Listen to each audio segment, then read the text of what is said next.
Jennifer Quick with Soul Clarity Coaching, coming to you live. Now, I just shot an entire video. I was live at 5 o'clock and I shot the entire video and there was no sound. So here I am doing it again because the information I put out there really was good. So hopefully I can repeat it.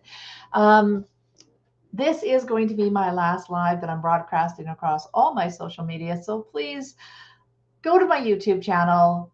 It's youtube.com at Jennifer Quick, Soul Clarity. So go check it out, subscribe, like this video, share this video, all those good things. And you can always find me at soulclarity.ca. So anyhow, this is my last time I'm going live because I always have these weird things. I'm going to still go live every Wednesday at in my YouTube channel. And I'm no longer doing the soul chat. As I said last week, I'm no longer doing soul chat. It's not called soul chat. It is simply coaching. I'm going to do soul clarity coaching. So my method of coaching is to take the Akashic records, the energy matrix of this beautiful earth that we live on, and package it together with life coaching techniques and tools and all those fun things so that I can help people move into a more fulfilling, satisfying, divine life here on earth. So that's what I'm about. Anyhow, let's get into today's video.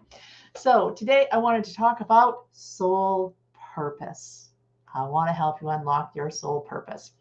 Now, the first thing I'm going to tell you is that as a soul up in the divine cosmos, deciding to come to earth and have a human experience, many of us, star seeds, especially light workers, all you wonderful beings that are attracted to me and watching my videos and my information, I know that you're light workers. I know that you're star seeds.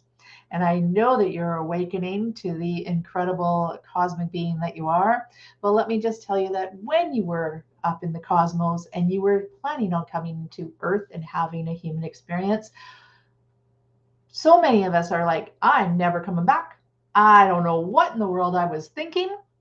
Why would I do this? Once this life is done, I don't want to come back. Well, the reason why your soul got so excited at the opportunity to come to Earth is because the Earth experience is so unique. When you are in soul form, you are etheric. You're dealing with a light body. You're dealing with the energies. Everything looks different. Everything sounds different. You have cosmic sound. You have cosmic light. When you come to the Earth, you have a narrowed light band. You have a narrowed sound band that you can actually pick up. And you have 5 senses to interact with a solid form. It's the densest form that is in the universe. If you want to understand that more, go check out my dimensions video. Videos, actually, there's a set of 3. And there's more coming on that this week too. But anyhow, so that is why your soul decided to come here, because this is amazing. Only here on Earth, in human form, can we see the vibrancy of these colors. Because we have a narrowed band of light that's coming, it's like we've intensified into it. Okay. We don't have any distraction from it. It's not mixed in with everything else in the cosmos, this wider band. It's narrowed. And so therefore it's concentrated. And you can see it with a vibrancy that you can't see in spirit. It just looks different in spirit. So you've got that. You've got smells. You've got sounds. You've got sense of touch. Touch is a huge one. So literally the experience of interacting with the world that we live in, the earth herself, the individuals, everything, that is the reason why your soul came here. That is the number one purpose, is simply to have the human experience. But that's not the answer to the question that you really want to have. So let's go deeper. So the next reason why your soul comes into this earth, so when your soul is planning its life to come down here and have a human experience, it knows that its memories are going to be shielded from it. They're not wiped. We still have access to those memories. But they're shielded from us when we're in human form, so that we don't remember exactly who we are, right? Things become a mystery. And that's part of the experience. So we know that. In soul, we know we're going to come down here. We're not going to remember who we are. We're not going to remember everything we planned out, so we better plan it carefully. All we're going to know is the experience that we're having when we're in form. So your soul chooses very specifically your parents, the family biology that you come from, the society that you're born into, the communities that you're born into, literally the geographical location and the earth energies that you're born into. Your soul chooses them. And the vibrational alignment of your soul to that experience is married. Your soul knows that when it comes into human form, the monkey brain of the human biology is being programmed by its experiment and in its development phase from the time of conception right through till age 7. It simply is a sponge bringing in all this information. The soul knows that. It chooses to have the challenges, the programs, the beliefs, everything that comes into us, those and every one of those things that comes into us that is out of alignment from truth, from light, from love, from the law of nature. Every bit that is out of alignment is our challenge to realign. And by realigning them in our lives, we heal those energies, not just for ourselves, but for our families and our communities and the earth herself. So that is a big, big, big reason why you're here. There's a big soul purpose, is to meet your challenges. Now, let me also express to you another thought with this. That family that you were born into, in the community and everything else. What happens when we're young, especially as we grow and become more interactive with our environment, we basically get a lot of gaslighting. A lot of gaslighting. We are constantly told that what we know to be true is not true. And it can be everything from, we don't say that, even though we know it's true and we're only speaking honestly, we're told to, you don't say that, right? We keep that truth hidden. Don't let them know, right? And that's gaslighting. Also, things like when a child falls down and hurts its knee, and an adult comes along, picks them up, brushes them off, and says, "You're fine, go play." They deny the fact that it hurts. Okay, so it's much better if we say, buck up, carry on, can you continue, right? Because yes, we do need that forward moment. We can't wallow in our pain forever, right? But to deny that we're actually in pain, that's gaslighting. To say, no, you're not hurt. Carry on. Go back. Continue doing what you're doing. You're not hurt. When the child is going, I'm hurt. My knee hurts. But you're telling me this is not hurt. So I don't understand what hurt is anymore. Right? We deny truth.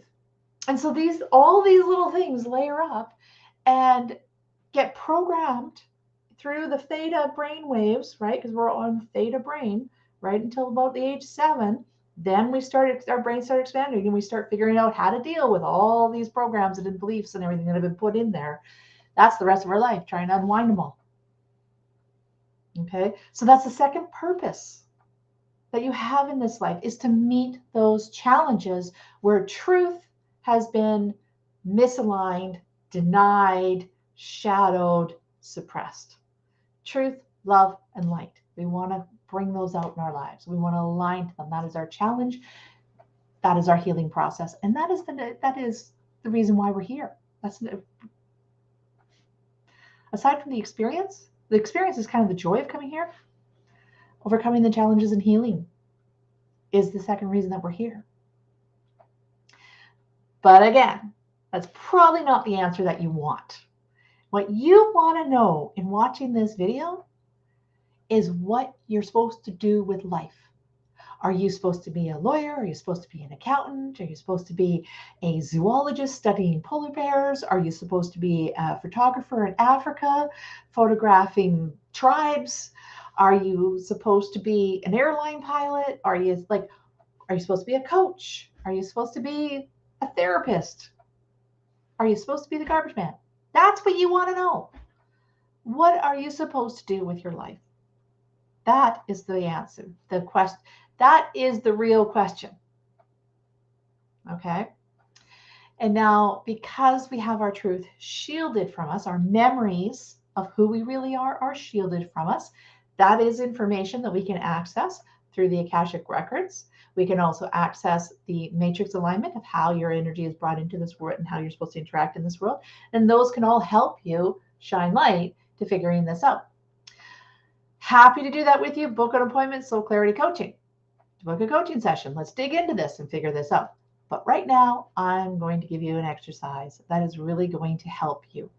If you can master this, if you can go through this exercise, you will figure out what your soul purpose, what that thing is that you and nobody else can do but you in this world. Are you ready? Okay.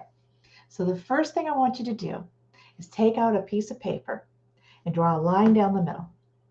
On one side, you are going to write down everything that you are curious about, interested in, and passionate about. All of it. Don't discount anything. It can be activities, it can be subjects, it can be anything you want. Write that list down. Okay. For myself, it is obviously I'm very passionate and interested in the cosmos, in astrology, in space, in human psyche. But I'm also I love the outdoors. I love skiing. I love biking. I love hiking. I love anything to do with the outdoors. Okay. I'm quite enthusiastic about that. Sometimes lazy, but I'm still enthusiastic about the outdoors. I also am very much into food. I love food, healthy food particularly, and how we grow our food. And I'm very interested in our environment and the toxins that are in our environment and what we've done over the last 100 years to our environment. And how can we undo it? How can we break down the systems? How can we transform this world? Like those are all passionate subjects of mine. So that would all go on my passions list. Okay, so write that down. Just do a brain dump. Anything that comes into your brain, put it down on that piece of paper on that one side. On the other side, I want you to write down everything that you know how to do. So everything that you can do. Don't put a value to this. Don't determine, oh, well, everybody can do that. It's easy for, whatever. Don't discard it. Write it down.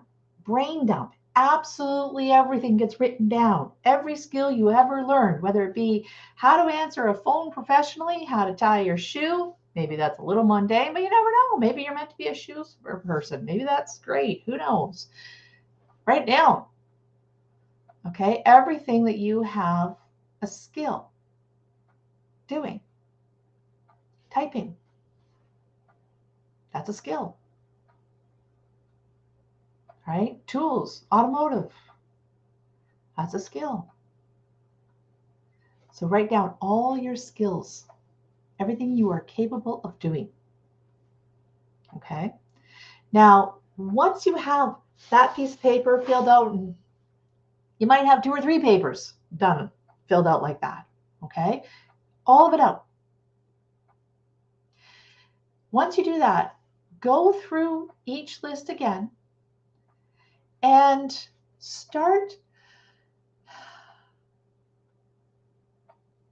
pull out 2 things from your passions list. Pull out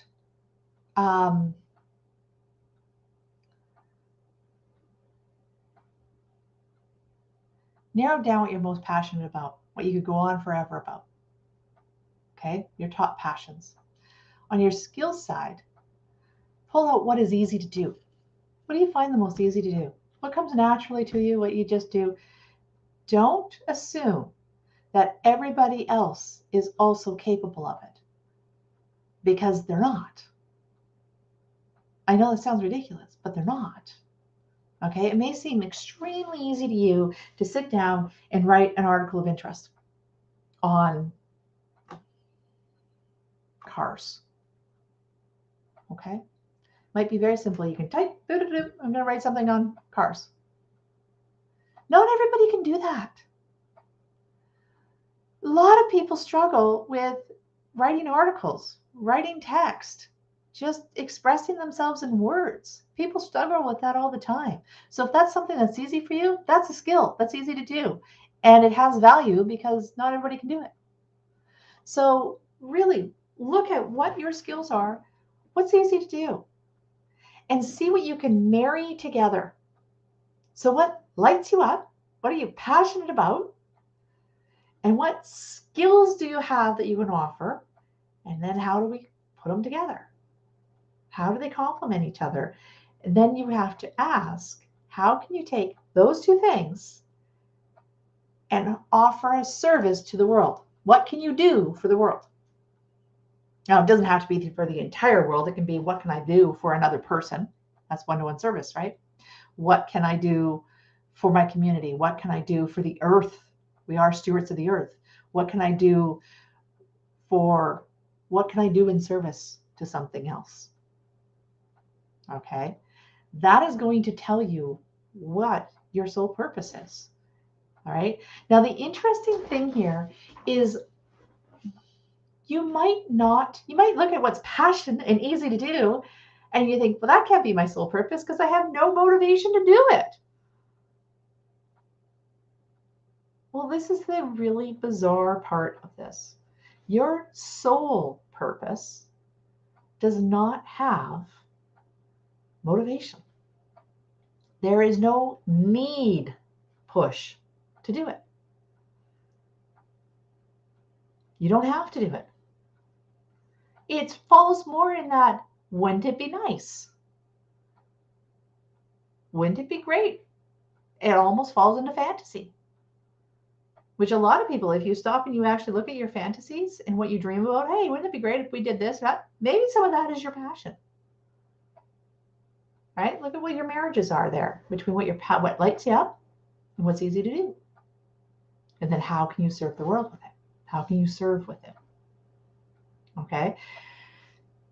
When we transfer from the motivation of survival to the motivation of fulfillment,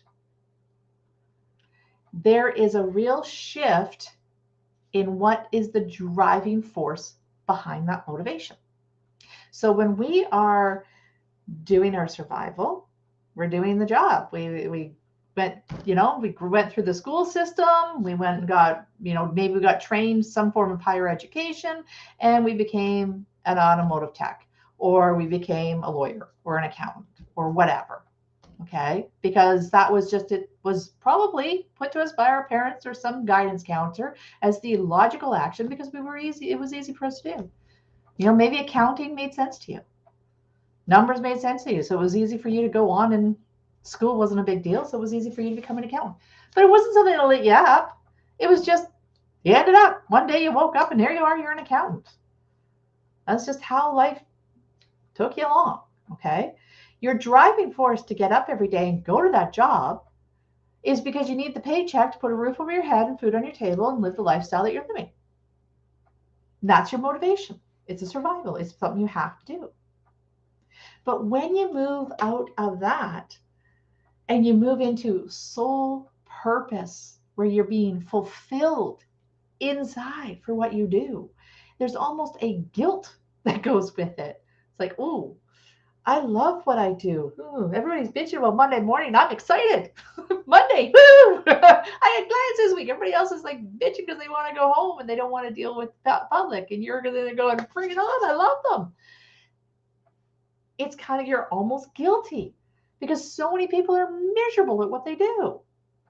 So when you find a way of doing your soul purpose and you're now being fulfilled and joyful, and work doesn't become work anymore, it becomes play. Right? And isn't that funny? They always make the joke that work is a 4-letter word. Well, so is play. And when I go to work, I play because I love what I do. Okay? So there's a different driving force. And it's funny, when you're doing your soul purpose that fulfills you, it's easy not to do because there's no need. So it's really easy not to do it. You have to find something else that is going to put that motivational punch behind it. And that's a whole transition that you go through that is more than I'm going to cover in this particular video. But if you want help with it, I'm happy to do book a soul clarity coaching session with me, and I'd love to help you through all this. But in the meantime, start looking at what your soul purpose is. What lights you up? what's easy to do, and how can you serve the world with it? That's the end of my video today. I love you all. Subscribe to my YouTube channel. Like this video, share this video. You can find me at soulclarity.ca. And I love you all for supporting me, and you make my world worthwhile. So have a fantastic, this is the last time I'm going to go live across all the social media. So make sure you connect with me on YouTube. Make sure you connect with me through my website, through my email list. I'm moving more towards those.